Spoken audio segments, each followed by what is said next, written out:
ሰዎች እርስዎ ክፍል ውስጥ ሲገቡ እንዲያከብሮት ይፈልጋሉ?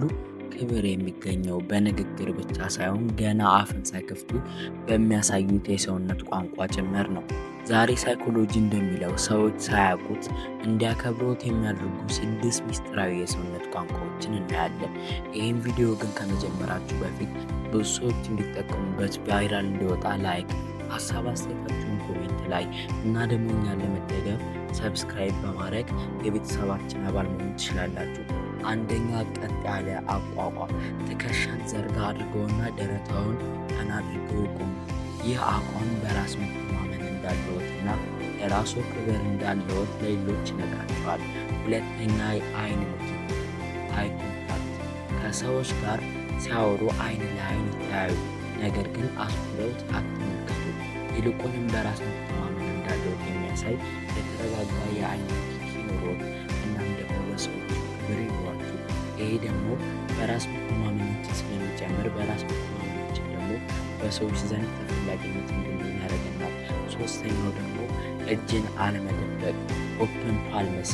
ሲያወሩ እጆቻችሁን ታዩ። እጅን ኪስ ውስጥ ማክተት ወይም ደረት ላይ ማጣመር ፍርሃትን ወይም አለመተማመንን ያሳያል።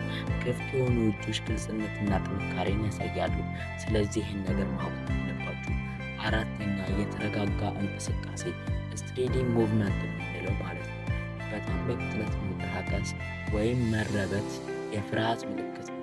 የተረጋጋና ዝግ ያለ እንቅስቃሴ ማድረግ ሁኔታዎችን ተቆጣጥረው እንዲያዙ ያሳያሉ።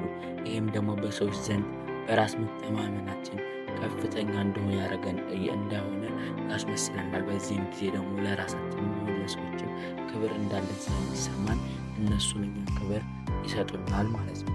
አምስተኛ፣ ፈገግታን በጥንቃቄ መጠቀም ዘ ሶቲንግ ስማይል የምንለው። ሁልጊዜ ያለ ምክንያት አይሳቁ። ይልቁንም ሰላምታ ሲሰጡ ወይም አስፈላጊ ሲሆን ብቻ ልባዊ ፈገግታ ያሳዩ።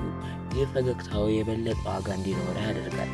ስድስተኛ፣ የግል ቦታን ማክበር ፐርሰናል ስፔስ የምንለው። ከሰው ጋር ሲቆሙ በጣም አይቀርቡ፣ በጣም አይራቁ። የሌሎችን የግል ቦታ ማክበር ራስዎን ለራስዎ ክብር እንዳለዎት ያሳያል።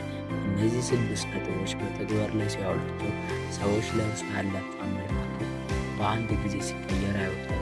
የትኛው ነጥብ የበለጠ ከበዳችሁ? ኮሜንት ላይ አሳውቁ። ተጨማሪ ቪዲዮ እንዲስክሮዝን ሰብስክራይብ ያድርጉ። እናም ደግሞ የቪዲዮ ቫይራል ሊወጣና ብዙ ሰዎች እንዲጠቀሙበት ላይክ ያድርጉ። አክብሮታችንን እንገልጽላችኋለን። በቀጣይ ቪዲዮ እስከምንገናኝ ድረስ ቸር ይቆዩ። እናመሰግናለን።